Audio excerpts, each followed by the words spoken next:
Senator Fischer. Thank you, Madam Chairman, and to our witnesses for being here today. This committee has had productive discussions on data privacy in recent years, and on several occasions we've heard directly from FTC commissioners past and present, and from both parties, for that matter. What struck me from those conversations was that while many commissioners had different recommendations, they consistently pointed to one area of agreement, and that is the need for Congress to clearly define authorities and boundaries for FTC rules in statute. Commissioner Olhausen, do you think it makes sense for lawmakers to throw as much as $1 billion at a new privacy bureau, as some are trying to do, without passing corresponding legal authorities for FTC enforcement? I think you really need both. You need more resources financially, and you need stronger statutory guidance and clarity for the FTC to enforce, because if it keeps trying to enforce in a way that doesn't quite match up with the authority Congress gave it, it's always going to be at a disadvantage. Without the right legal tools provided by legislation, I'm afraid that this funding would waste taxpayer money on unsuccessful agency litigation that would ultimately fail, and it's not going to protect consumers in any way. Mr. Vladeck, I noticed in your testimony you mentioned digital harms that are related but beyond the immediate privacy space, such as dark patterns. I'm working to reintroduce the Detour Act with Senator Warner, prohibiting the use of dark patterns that trick consumers into giving consent online. How do you think that legislation addressing these manipulative user interfaces could improve the FTC's ability to protect consumers online?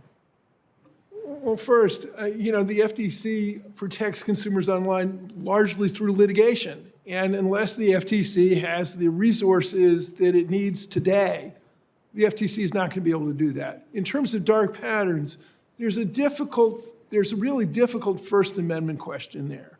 The question is, what's the difference between advocacy and manipulation? And I think the trick that you and your colleagues are going to have are going to be to craft legislation that gets after the kind of manipulation that you're worried about without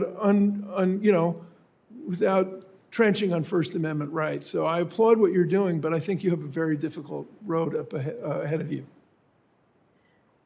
I'm also very troubled by the recent Wall Street Journal reports that describe Instagram's mental health effects on its users, particularly young girls.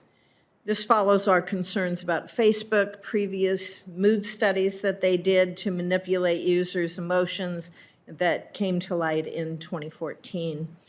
The Detour Act seeks to address consumer harms like these, as well as by banning online behavioral studies without informed consent and banning certain dark patterns aimed at children. How would you tie in your previous comments on First Amendment issues to be careful about, to be cautious about on those instances? I'm deeply troubled by the Wall Street Journal reports about Facebook. Anyone who's ever raised children, I think, particularly in this digital age, should be worried about it.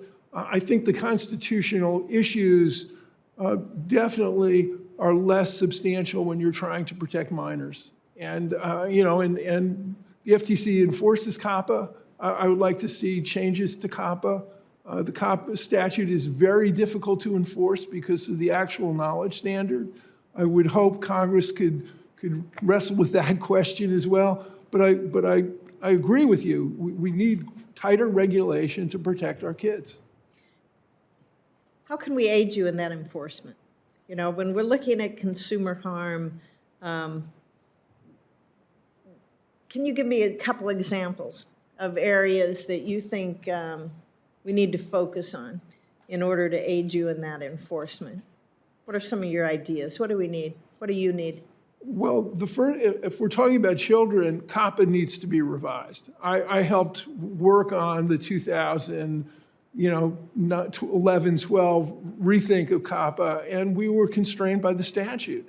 The hardest problem for the FTC is the actual knowledge standard, that it requires us to prove from the get-go that an app developer or website actually understood that it was tracking children, even though there was a lot of circumstantial evidence that would have proven constructive knowledge. So the first thing I would do about COPPA is change the standard from actual knowledge to constructive knowledge.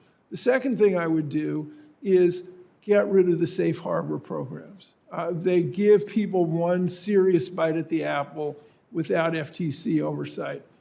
I do not think the safe harbor program has worked particularly well. And the last thing is, I think there needs to be a rethink about the age limit. I don't know whether, I'm sorry Senator Markey is not here. I don't know. Oh, there you are, Senator. He's pretending to be a staffer back there. Oh, I apologize. He's so knowledgeable. He's I at the staff level of knowledge. He's in so smart. In some ways, he was remarkably prescient. This statute goes back to 1999. But I think that we need to rethink what the right age is. Okay, thank you. Thank you, Madam Chairman.